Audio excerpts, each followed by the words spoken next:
The woman kept making phone calls after having breakfast. She didn't sit by the phone, instead, she walked around the room with the cordless handset. There was one in the living room. Her style of casually walking around and looking in different directions seemed like an imitation of those characters in foreign movies who talk on the phone. Especially the female protagonists, who often stroll around with the phone, the long cord twisting around their feet or trailing behind them, giving a carefree and absent-minded appearance. At this moment, the woman felt a bit pleased with herself, although she didn't want to admit it. She thought that feeling pleased was a somewhat frivolous attitude, and she believed her mindset was more elevated. The woman was not yet 40, an age marked by a combination of imitative and creative desires. The casually walking woman turned into the kitchen and noticed the pale blue empty water barrel on the water dispenser. She remembered she needed to call the water station to order water, so she decided to quickly end the current vague phone call. She began dialing the water station's number but couldn't get through. The voice on the other end was flat and unhelpful, repeating, "The phone number you dialed does not exist or has been changed." The woman's temper flared up. She had accepted the mineral water called Qingling Shan when it was promoted by the manufacturer during a home visit. Just a few days ago, she had successfully called for water delivery.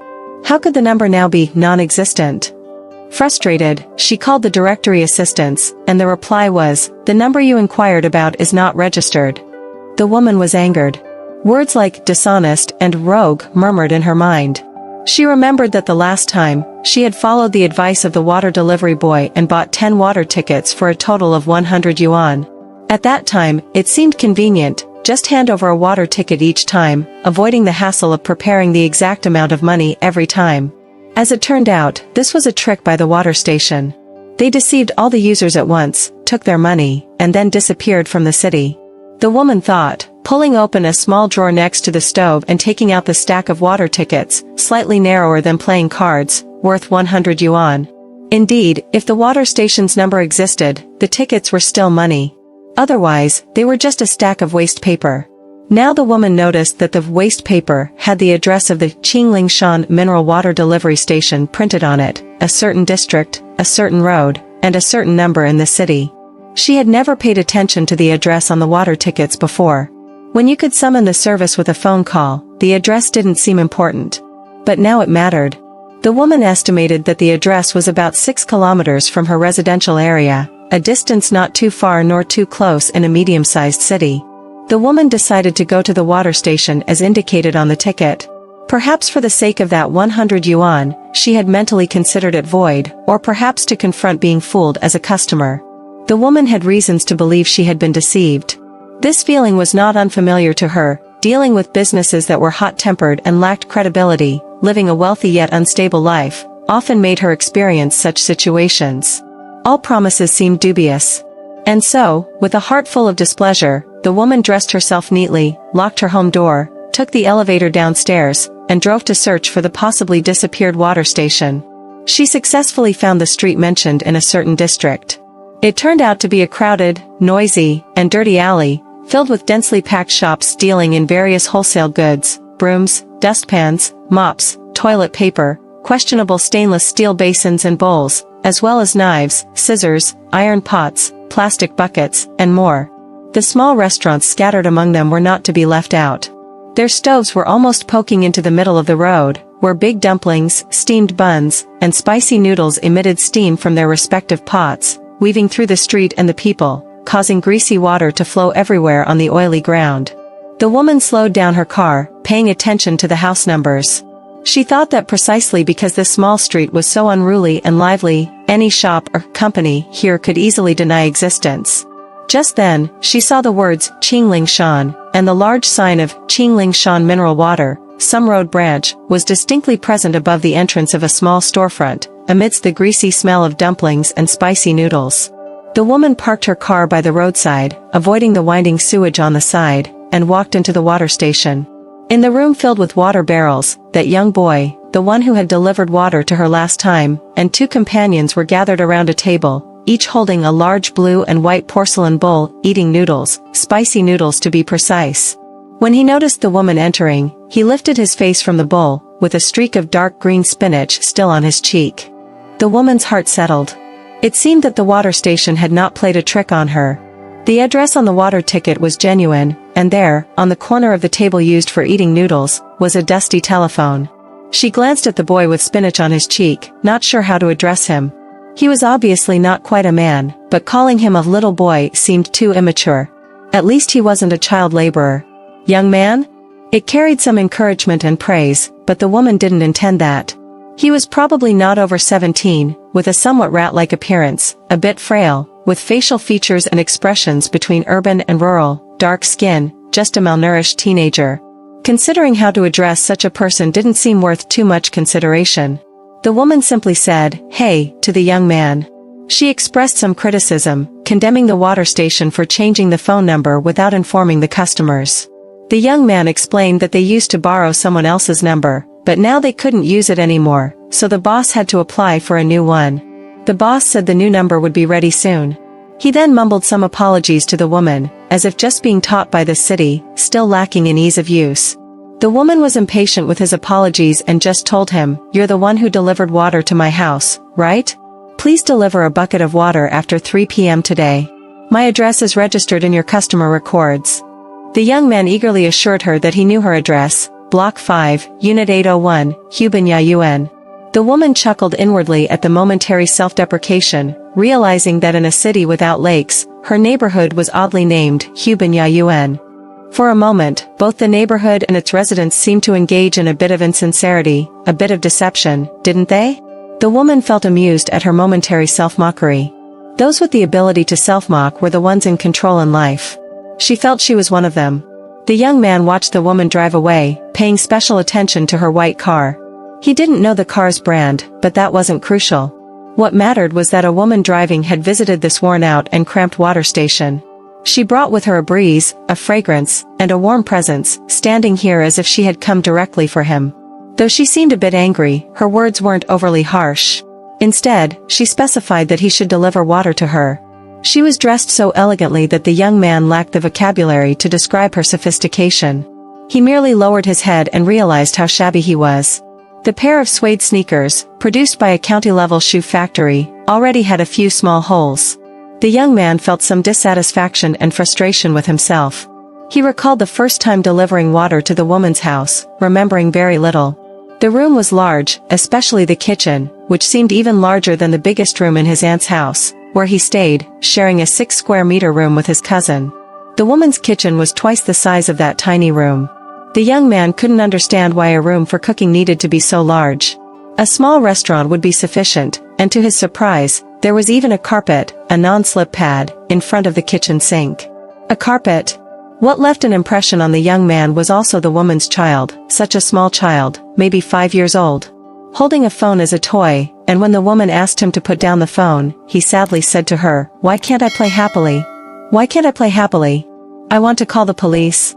The words, "play happily," and "call the police," left a deeper impression on the young man than the woman's dazzling house. The house and everything inside were too distant for him, but the child's words about playing happily intrigued him. He always wanted to stop delivering water happily, to leisurely idle around. A bucket of water weighed 50 kilograms, and he earned only 0.8 yuan for delivering one.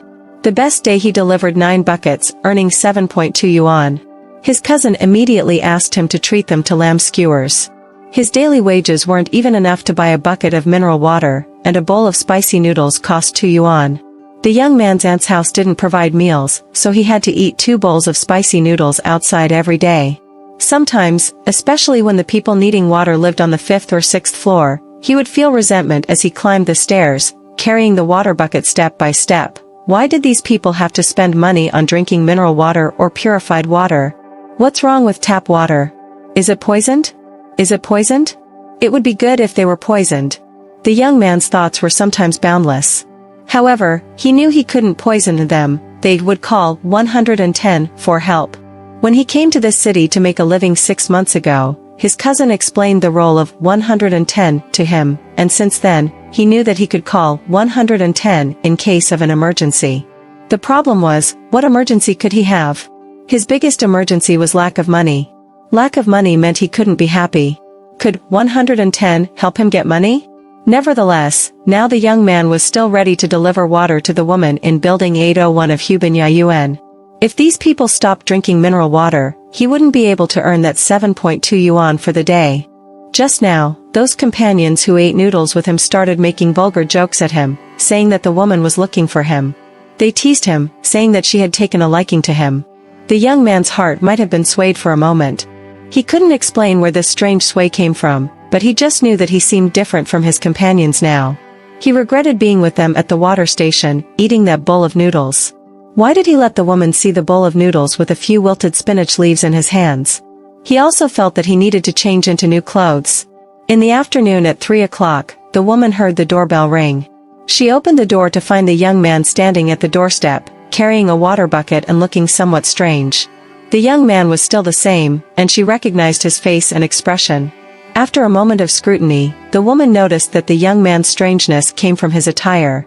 In the morning, she hadn't paid attention to his clothing. His face and the dimly lit water station blended seamlessly, naturally harmonious. Who needed to be particularly attentive to his clothes? At this moment, however, the young man had changed into an outfit. He wore an obviously oversized suit, brand new but of inferior quality, unmodified, angular, making his head seem even smaller. It felt as though it wasn't the young man carrying the water bucket but the suit itself carrying a bucket of water. She asked him to come in, and a loud clang echoed through the room as the young man entered. Looking at the young man's feet, she noticed a pair of oversized hard-bottom leather shoes, another part of his new attire. She reminded him to change into slippers, but he pretended not to hear, clanging all the way forward, then turning into the kitchen. The cuffs of his trousers, folded twice due to their excessive length, gathered on the shoe surface. Looking at the lower part of his legs, it seemed as if he had loosened his trousers and taken them off. The woman didn't insist on him changing shoes again. Due to the ill-fitting outfit, the young man seemed clumsy in his movements. He fumbled with the plastic wrapping on the water bucket, making a series of awkward sounds. When he finally managed to unwrap it and tried to lift the water bucket to place it on the water dispenser, the woman said, "Wait a moment." The young man released the water bucket, turned around, and saw the woman holding a dazzling white cotton pad dipped in alcohol. She told him, "I want to disinfect this part of the water bucket's opening. Don't touch here with your hands anymore." The young man said, "These water bottles are sealed when they leave the factory." The woman replied, "Who told you that?" The young man said, "Our boss told us." The woman disdainfully pursed her lips, unhesitatingly using the cotton pad to vigorously wipe the water bucket. With this action, she conveyed to the young man that she wouldn't believe in his boss or their factory's so-called sealing. Before this morning, she hadn't planned to disinfect the mineral water bottles. After this morning, the idea sprouted. She wasn't particularly blaming the water station for being located on such a messy street with sewage flowing everywhere. Did you think everything you buy in a well-lit, comfortable large supermarket comes from a well-lit, clean place? As a TV station producer for a program, she was already quite knowledgeable about these things. Bending down to wipe the water bucket, her gaze naturally fell on the young man's hands hanging down, how dirty they were. It was with such hands that he delivered water to be consumed by people.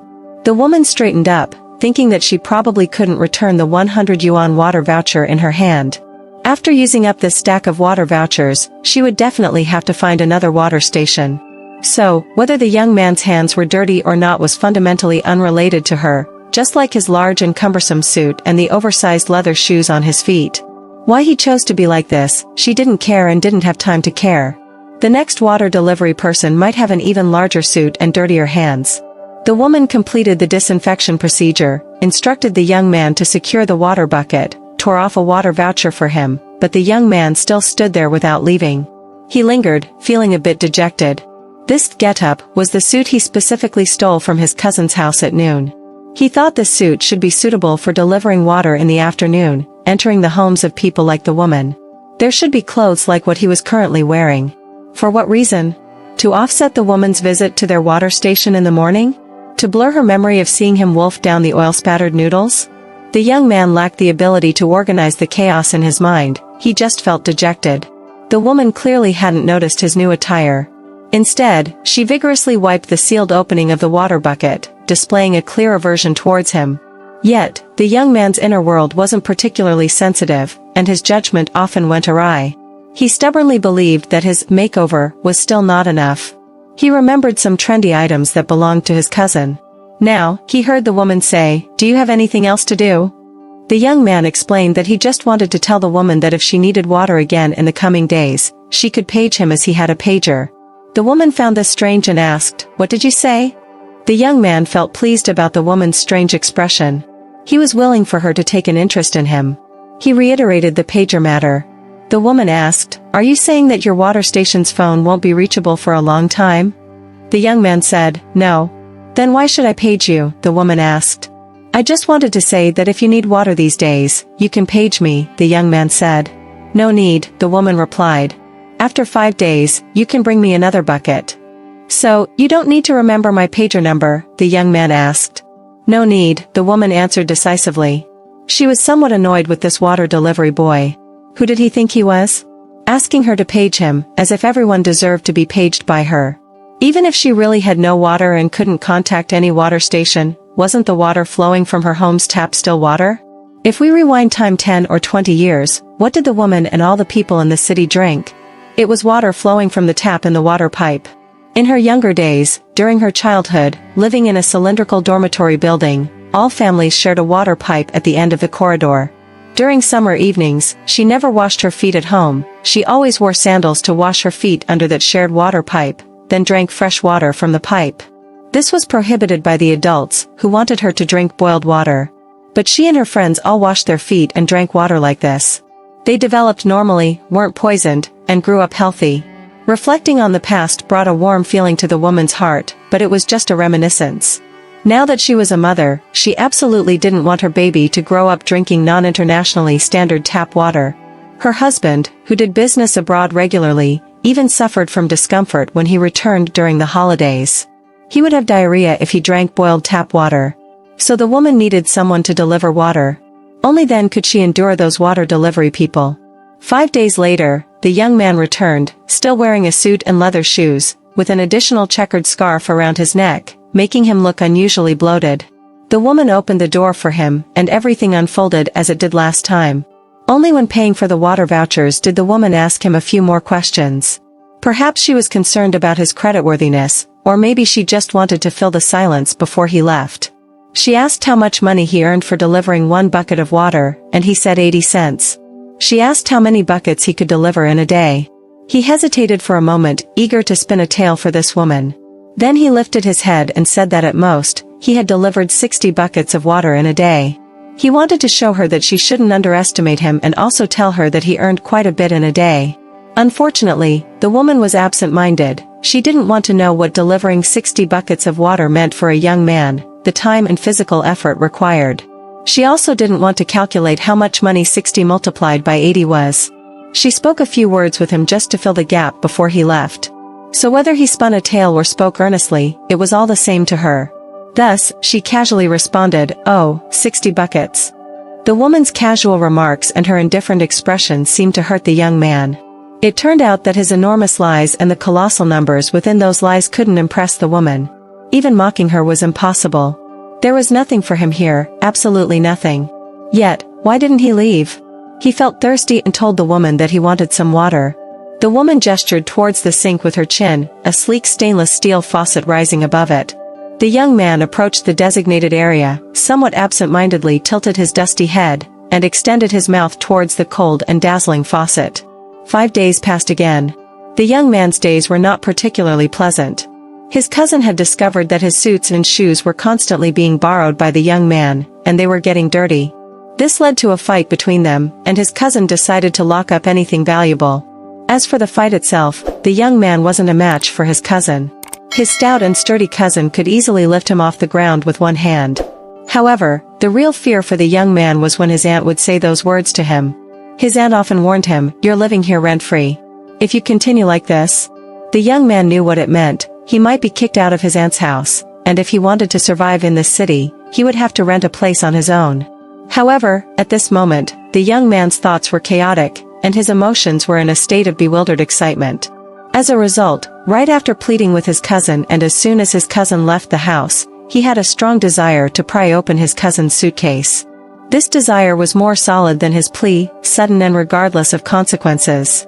He pried open the suitcase, dressed himself up, wearing everything wearable. Not only did he wrap himself in his cousin's checkered scarf, but he also haphazardly pulled out a floral tie and looped it around his neck. A string of fancy keychains, including a folding knife, scissors, and a fake cell phone, dangled from his waist. Finally, he daringly picked up his cousin's portable radio and tucked it into his pocket, placing the large dark headphones over his head.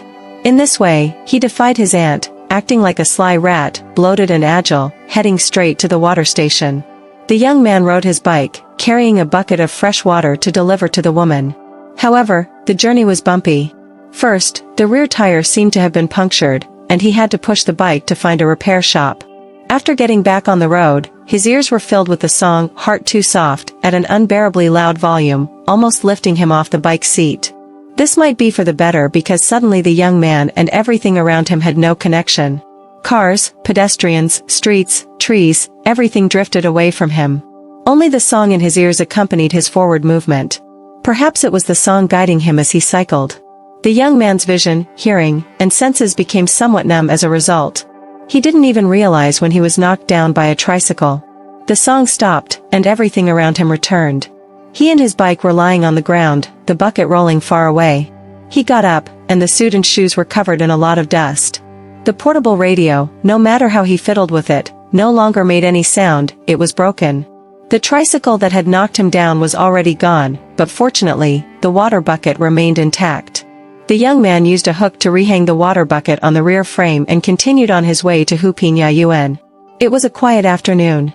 The young man parked his bike in front of the 5th building, dusted off the dirt, and hoisted the water bucket, walking into the lobby. He headed straight for the elevator, but unfortunately, it was temporarily out of order today.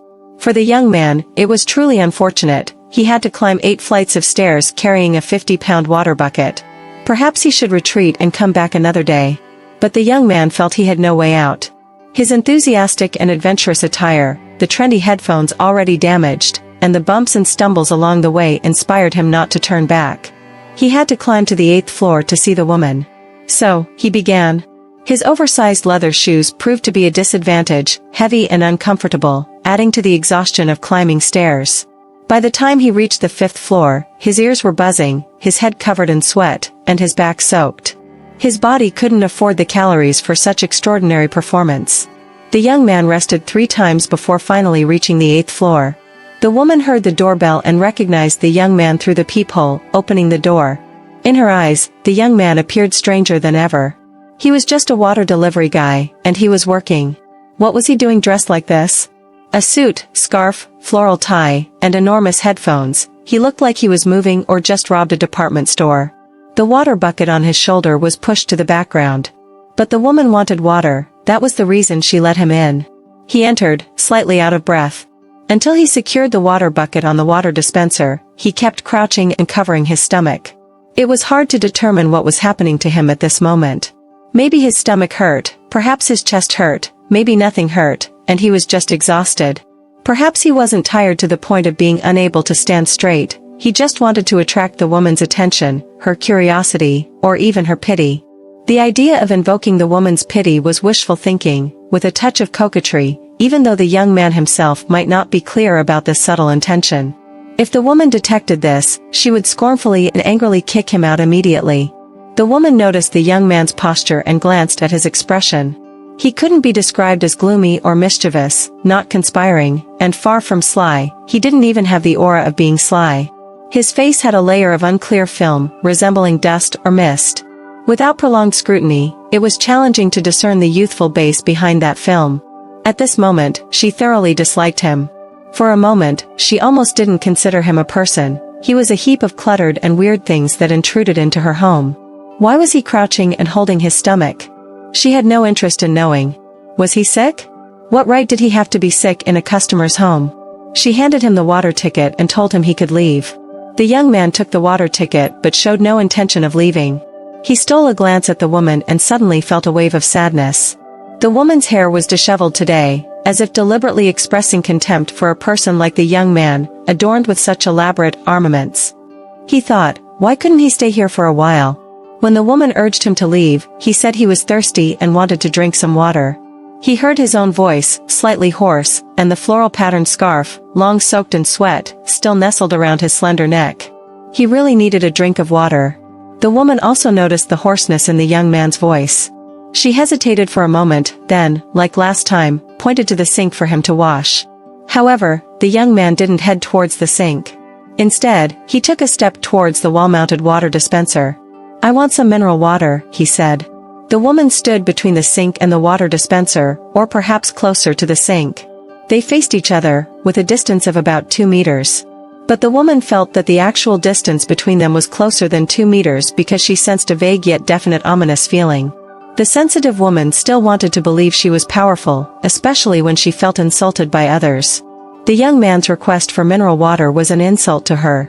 She stared directly into the young man's small, wandering eyes and said, "You can't." The young man, no longer crouching, straightened up provocatively, as if preparing for some action. A series of footsteps approached. It was the woman's child, the 5-year-old boy the young man had seen before. He came into the kitchen holding his small cup. "Mom, I want some water," he said. "Move away. Stay away from him," he said to the young man. The young man glanced at the child, recalling the boy's discontented question from the previous water delivery, "Why can't I play freely?" Freely. Today, the young man wanted to enjoy himself without letting the boy move away. The woman sternly asked her child to go back to his room. "Go back," she said. The boy left holding an empty cup, not crying or making a fuss. He must have sensed the unusual atmosphere. He went back and gently closed his room door with his little hands. The woman, with an even more serious expression, told the young man, "Please leave." The young man felt completely desperate. He knew he didn't want mineral water, then what did he want? What was he really after? He wasn't sure, he had never been sure. Now, at this moment, he felt particularly furious about his uncontrollable uncertainty. He even began to resent the suit he admired, this mishmash of clothing. He started tearing at them, and his hand touched the keychain hanging from his waist, a chain with a folding knife, scissors, and a fake cell phone. He grabbed the knife and opened it clumsily. The knife wasn't too long, but the blade was very sharp. The young man, in a clumsy and reckless posture, pointed the small knife at the woman, and couldn't help but take a step closer to her. He felt hatred towards her, and in hating her, he clarified his admiration for her. At this moment, admiration and hatred were the same thing for the young man. From admiration to hatred, there might not even be a transition. He had dressed in this suit and shoes for her, and now this woman was as hateful as the suit and shoes. But what did he want to do? Kill her, or make her give him a sip of water? Maybe both. At this moment, the young man couldn't control himself. He couldn't even distinguish between killing someone and forcing someone to give him a sip of water, which sin was greater. He had no premeditation, no plan, he went wherever he spoke. The woman, facing the approaching young man, truly realized the danger. She judged that she had encountered a home invader. But after all, the environment favored her. She slightly organized her thoughts, retreated a step, leaned against the stove, reached behind her with her right hand, grabbed the handgun placed there, held it with both hands, and then unexpectedly aimed it at the young man. It was a pistol-shaped igniter. The woman's husband bought it for $4 at the duty-free shop during a layover at Sacramento Airport on a business trip abroad. Now the woman's heart was trembling, but she made every effort to keep the hand holding the gun steady.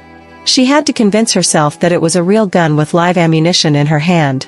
And so, the woman with the gun and the young man with the knife faced each other, perhaps for 3 minutes, perhaps 5 minutes. The air felt like it was about to explode. The woman felt compelled to speak. With the gun in her hand, she could lower her voice even more. She lowered her voice, pointing the gun at the young man, and said, "Get out. If you don't leave, I'll shoot." The gun truly frightened the young man. He didn't even consider the possibility that the gun might be fake. Because the woman was sophisticated, everything about her house, her car, her life was sophisticated to the point where you could hate but not doubt. In the moment of instant defeat, the young man also experienced an uncontrollable shock from the handgun in the woman's hand. So, this was a gun, and guns were like this. He stared at the dark gun barrel, half opening his mouth as if awakening. The handgun seemed to be the true source of his inferiority, making him utterly ashamed. For a moment, he almost wanted to throw the low-grade, pitiful little knife behind him. It seemed even more pitiful due to its low quality, and its low quality made it particularly pitiful. What should the young man do? His hand holding the knife was drenched in sweat, and he didn't know what to do. The young man's hesitation added to the woman's strength. Boldly, she used her finger to flick the trigger, and the gun made 2 click sounds. She wanted to make some noise with the gun to increase the intimidation against the young man, hoping to urge him to leave. Although this noise might reveal the gun's falseness, the woman couldn't suppress herself and made the gun click 2 more times. The noise of the gun once again astonished the young man, as if he heard an immensely mocking sound. He felt thoroughly humiliated. He thought of releasing the knife. He felt like rushing towards the woman, towards the gun he admired and that made him dizzy, towards everything distant and sophisticated. He did release that humiliating little knife. Sometimes, people who feel humiliated have a kind of gloomy and restless explosive force. A 110 police car had already stopped downstairs by now, and the police quickly broke in. The woman's child had hidden in his room and used the woman's phone to call the police. The child had a chance to dial 110. The woman listened to the police interrogating the young man. They accused him of breaking in with a knife at such a young age, asking if he knew it was illegal. The young man said he didn't intend to rob. The police asked, "Then what do you want?" Every time they reached this point, the young man just shook his head. The police asked again, "Do you know what shame is?" The young man remained silent. The police said, "Well, what else could make you feel ashamed?" After thinking for a moment, the young man said, "A gun." The police asked if he was afraid of guns. The young man said, "No, when she took out the gun, I only had a knife." The police asked if he was ashamed because he didn't have a gun. The young man remained silent again. In his mind, there might really be an embedded image of a shiny, sophisticated, and magical gun that could make him feel exhilarated. How he should have been the one holding the gun. By now, he had almost forgotten about the woman. Sometimes, the woman would nostalgically recall that young man, his fierceness, and his weakness. After all, he was not her match. He wasn't even as good as a 5-year-old child. Not all 5-year-old children could articulate a call for help on the phone during an emergency, but the woman's child could. Whenever she thought about these things, the woman would tightly embrace her child. In the days that followed, occasionally, when the elevator was out of order, and the woman had to climb the stairs in frustration, she would also recall the day the police from 110 told her that if the elevator had not been out of order, they would have arrived even more quickly. So, that day, the young man would have climbed the stairs with a water bucket. The woman guessed that the posture of the young man crouching and holding his stomach would flash before her eyes. So what? The woman immediately asked herself firmly. Should I feel ashamed for his exhaustion? No. The woman repeated in her mind. No. The woman said loudly in her mind.